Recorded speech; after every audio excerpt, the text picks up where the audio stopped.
No me oleme mitu korda täna hommikul juba rääkinud, et kui keegi on kusagil üksi, siis oleks kena talle pühade aegu helistada. Ja siis tavaliselt see helistamine näeb välja nii, et kuidas sul läheb, kuidas sul tervis on, noh, hea küll. Mis nippe, mis nõu annad sina, kuidas seda tegelikult võiks teha? No seast saab lumest ka rääkida. Et see sulas ära ja kas tuleb jälle ja läks ära ja tuli ja no eks seal on, et no võt sõltub alati, kellele sa helistad, eks ju, sest no ilmselgelt, et noh, kui sa oled seal ütleme nagu 90 ja pluss juba, siis eks ole tahes-tahtmata inimesed ju hakkavad rääkima sellest, et kes on surnud ja millest see suri ja mis tal viga on ja nii edasi. Aga no, ma ütleks, et see nipp, et kuidas selles kõiges siis nii-öelda rahulikuks jääda. Sest noh, alati on ju neid, kes virisevad ja kelle jaoks kogu maailm on alati halb. Ükskõik mis siis on lumi või ei ole lumi, ikkagi on halb, eks ole, on suvi või on talv, ikka on halb. Et noh, seal peaks seda jääma nagu, kuidas ma ütlen, enda joone juurde. Ja alati noh, on ju see, eks ole, et kui sa nagu kuuled, et see, mis sa kuuled, ei ole see, mis sa tahaksid kuulda, keskendu muule. Sul on näiteks lillevanikule siin laua peal, mõtle sellest lilledes sel ajal ja lihtsalt kuula.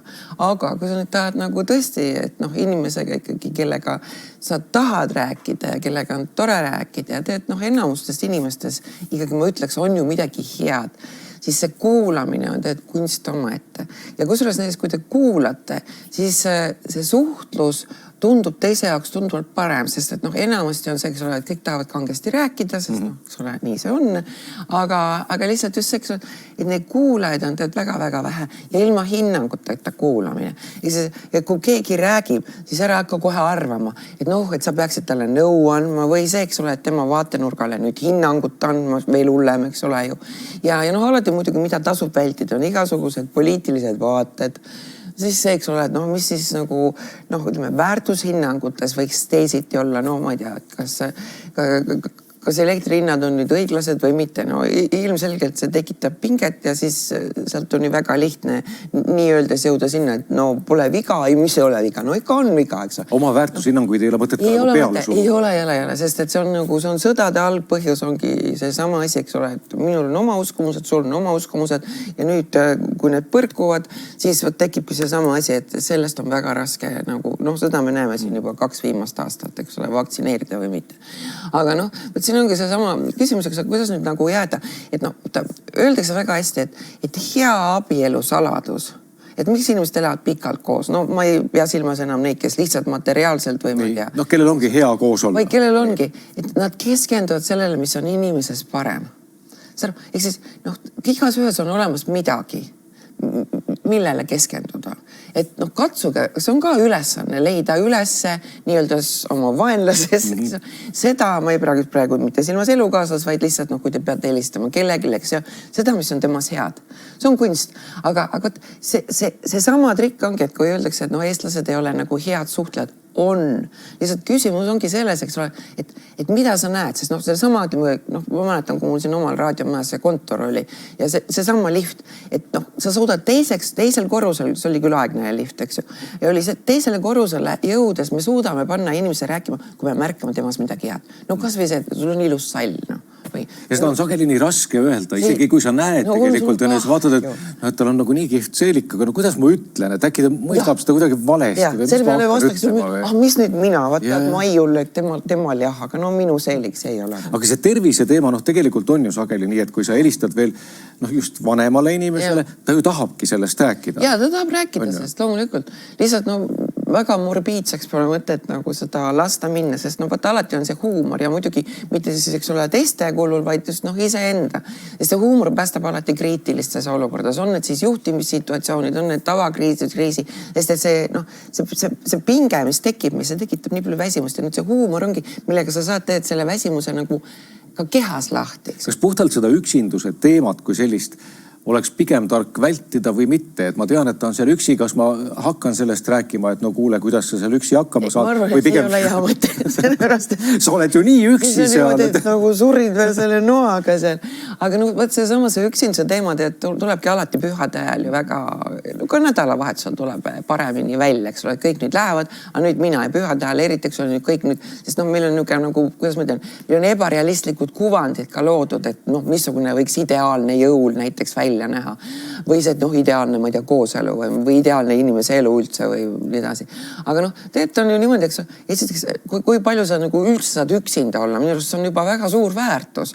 Ja lihtsalt probleem on nendel, kellel ei ole nagu iseendaga, tal ei ole enam midagi teha iseendaga, eks tal ei ole hobisid, tal ei ole huvisid, tal ei ole, aga noh, maailmas on nii palju huvitavat. Ja selles mõttes, kas kui see üksinduse periood, nagu see jõulude periood on väga paljudele, et noh, lihtsalt see nagu tuleb teravamalt, siis praegu täiskuu tuleb ka veel nii, et noh, veel teravamalt välja, nagu öeldakse. Siis ongi see, et noh, keskenduge sellele, mis teile meeldib, õppige midagi juurde. Ja väga paljudele inimestele tõepoolest noh, meeldibki üksi olla. Neil on üksi huvitav, neil on tegevust, osadel ikkagi ei ole. No mina ütleks, et tead, ütleme niimoodi, et üksindus, sa võid üksindust tunda kõige suuremas seltskonnas tegelikult ja olla seal üksinda, kuigi sa näiliselt oled seal.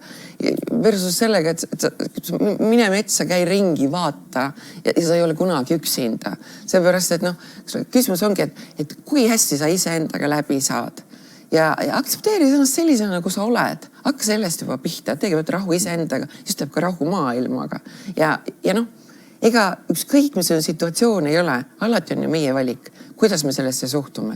Ehk siis ma soovitaksin küll suhtuda nagu rõõmsamalt, sellepärast, et su enda päev on siis selgem ja helgem, ütleme niimoodi. Kui veel tulla nende vanemate inimeste juurde, siis sageli on nendega ju see teema, et neil ei ole tegelikult väga palju enam neid asju, millest saaks unistada, mis on kusagil kaugel. Et noh, ehitame maja, eks ole. Tead, ma ütlen sulle, reaalsus on see, mida vanem inimene, seda kiirem tal on. Päris ausalt. Tal on nii palju teha pidevalt. Tal on nii palju teha, nagu ikka minu ema ütleb, saad aru, ei saa arugi, juba see päev on läinud.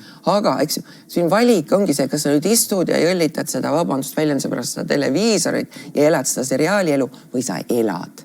Et selles ongi. Aga see, et elada, selleks on vaja diioni peal püsti tõusta ja tegutsema hakata.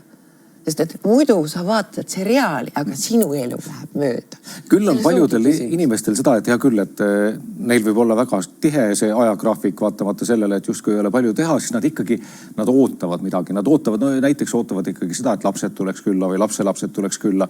Kui helistada, kas peaks neid nagu lubadusi välja käima, et kuule, me tuleme? Vaata, üks pool on see, et kuni sa ootad, et keegi teine hakkab sinu elus tegema neid asju, mida sa tahaksid, et sinu elus on, siis tead sa, see on lootusetu versioon. Siis sa jäädki ootama. See on see sama, et ääratage mind üles, kui ma olen põhimõtteliselt, et ära oota, vaid ela nüüd ja praegu, jah? Hakka tegutsema. Võta see toru, helista ise. Noh, saad aru, transport on välja mõeldud, see ei ole nagu nii kallis. Et mõtle seda pidi, kuidas sa saad, mitte seda pidi, kuidas sa ei saa. See ongi see erinevus nendel, kes elavad või nendel, kes ei ela. Tee ise plaanid, tegutse, ise mine, ise külla või helista külla. See ei ole nii keeruline, see ei ole nii võimatu. Tänapäeval ei ole enam sul vaja, tead, sõita Balti jaama ja siis istuda rongi peal. On välja mõeldud suhteliselt odavad transpordivahendid, igasugused voldid käivad meil hommikust õhtuni. Aga tegutseda on vaja. Nii et inimesed, kui te tunnete ennast üksi, siis võtke ise midagi selles osas ette ja hakake ise tegutsema kohe, nüüd ja praegu. Just. Või nautige ise ennast. Aitäh sulle, Ülli, tulemust, nautige ise ennast. Aitäh.